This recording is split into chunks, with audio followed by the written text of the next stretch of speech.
continue our knowledge sharing mission through a series of interviews with marketing leaders from all over the world. And we are thrilled to have Gaurav with us today. Welcome, Gaurav.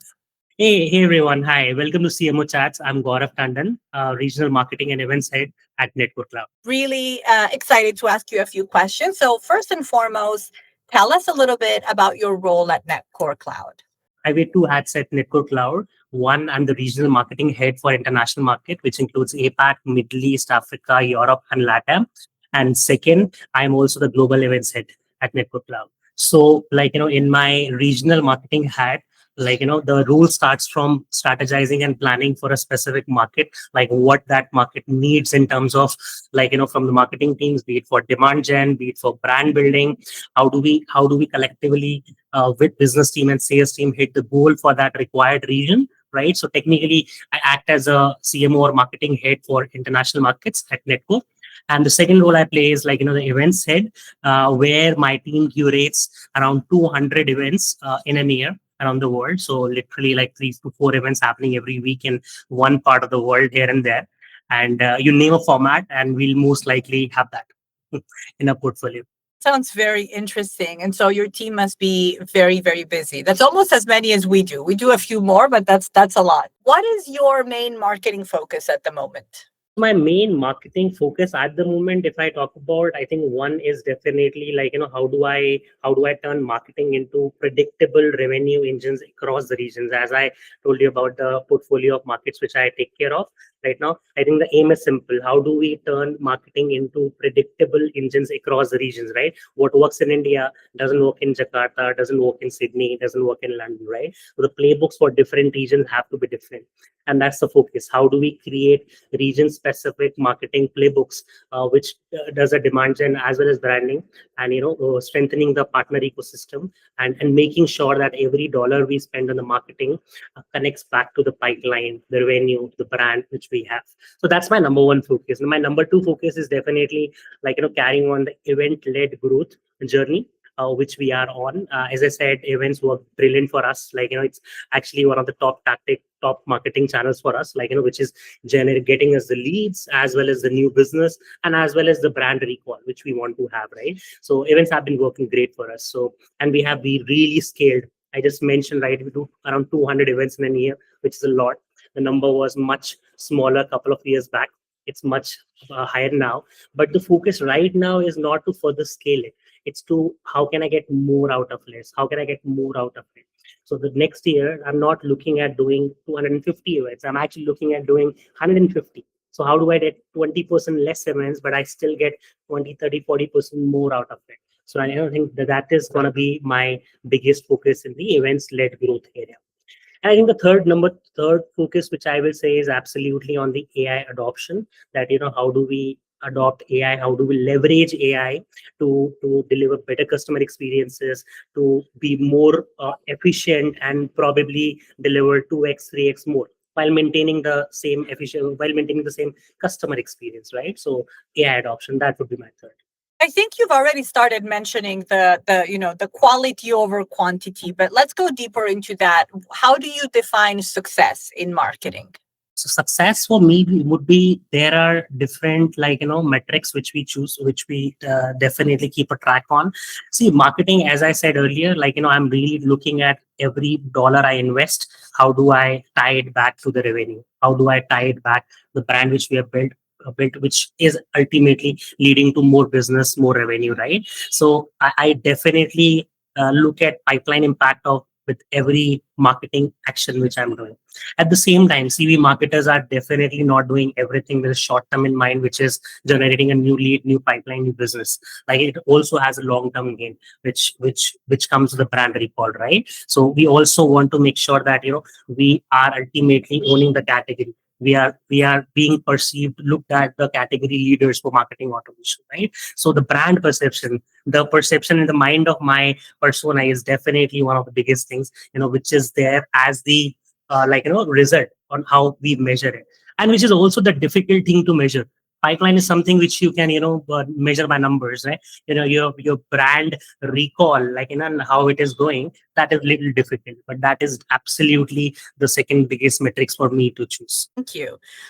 So we've talked about what success looks like and how hard it is to measure, obviously, and everybody measures it in a different way. Like you said, there's a lot of things that you can't measure, that you can't put into numbers. Let's talk about the challenges on the other hand. So what would you say is the biggest challenge or the biggest challenges that marketers are facing today?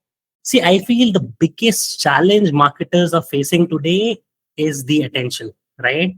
Attention has become the hardest currency to earn. Attention has also become the ultimate KPI of any marketer these days, right? How do you get it? We all, like, as a consumer, are bombarded with ads, with content, with events, with everything out there, right? And it's really difficult to get that attention. Like, we will live in that swipe right, swipe left, and reels world, right? So the attention is definitely the hardest currency to earn these days, and I feel that is the biggest challenge also for marketers these days. So how do you make sure that you make your marketing more creative, more meaningful, more personalized, right? Like, and how do you focus on the long term brand building, right? And how do you balance AI and human in terms of, like, using tech without losing the human touch, right? I think that's also a challenge. So I think that's the biggest thing we have. Attention is the biggest problem right now, and how do Yeah. we be more creative, clear, personalized in our marketing is the biggest thing to do. Let's kind of go back to what we were talking about earlier. So you mentioned your team is running, obviously, a very high number of events. What would you say is what comes to mind when I ask you what is the most successful event that you've had in 2025 and why? And there are quite a few uh, events that are coming to my mind, but one which I is definitely close to my heart, which I felt that we really nailed it, was the ET Martech Plus Summit, one of the industry events we sponsored, and in India, and it was for Martech. It was for Martech, which is our category. So it was actually a tier one show for us, and we were the presenting partner there. And that quarter, we were actually looking at to sponsor three industry events, and we made a mind that how about, like, we make this one really huge, skip the rest too, and, like, totally dominate this event, right? That was a plan, and we did that. That was definitely the thing. Like, as you walked into the show, you will see there were like 30 odd sponsor, but Netcore, like, being the presenting sponsor, you enter the show, you show the biggest booth or activities happening there. You enter the conference room, you see every single chair is branded with Netcore. You see on every corner, you see different, like, digital standees which are there, which is showing up different content, different contests, different engagement things, because we wanted people to see that and come to us. You enter the VIP area, VIP speaker section, you see half of it dedicated to us. You see the people dedicated to setting meetings for us. Our founder did the opening keynote, like, next to opening, and literally blew people off. And we actually launched a big product at that conference. So, like, evening we had a customer speaker talking about, like, how they're benefiting from us. In between that, there were two organic callouts which we got from other brands who were there on the, like, CMOs who were there on the stage, and they spoke about how they're partnering with Netcore and how is it benefiting them. So, like, from chairs to booths to VIP areas to, like, speaking sessions to, it was a complete domination. I think it was like within a week we got 2 days out of it. And it wasn't just about 2 days. Basically, we really realized that, over the next 6 months, where our sales team was talking to those people, like, and other people in that market, like, they could really see so many people talking about Network. So we left a big impression. We really were the superstar of the show, right? So I think that was something which was insane. That was really good. So that was one of the best which we have done recently. To say, as an event planner, it warms my heart to hear of the perfect event and how everything, it never goes that well. So that's amazing. Well done. I can see how you'd be really happy coming out of that. Now that you've arrived where you are and having done everything that you've done, what career advice would you like to share with someone who wants to start or is starting in the marketing industry? So I think couple of things. Number one, which is my favorite, is like and this is something which I advise to all the young marketers and my team, like all the time, which is learn the numbers early. Like as we see, right, we all feel that the sales team get a lot more footage, they feel a lot more valuable in the company. Why? Because they are directly aligned to revenue. They talk numbers, right? That's the reality. Same happens in marketing, right? If you are a revenue marketer, you talk numbers, you talk business, talk impact, you talk ROI. It gives you a very different edge in your life, very different. So the marketers, a revenue marketer, marketers who talk revenue, who talk numbers, versus who don't, there is a huge difference in that. That is something which I've realized over the last couple of years, and that is absolutely my number one advice to all the young marketers. That don't think campaign, don't think just leads, don't just think creativity and storytelling. Absolutely learn the numbers early in your career. That's one of the biggest edge you can get. My That's number great two advice. Absolutely. My number two advice would be, get your hands dirty, right? Like run ads, post events, write copies on your own, right? I see a lot of marketing leaders who have not done the job themselves, right?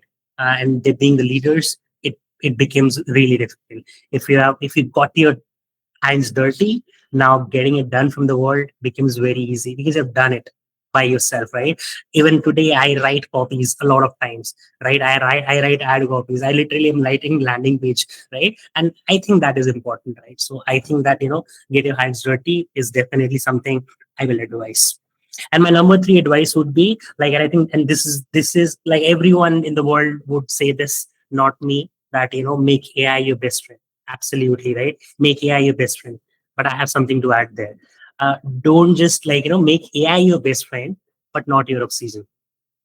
I see people doing this problem these days, that that is too much dependent on AI, chat GPT, everything chat GPT.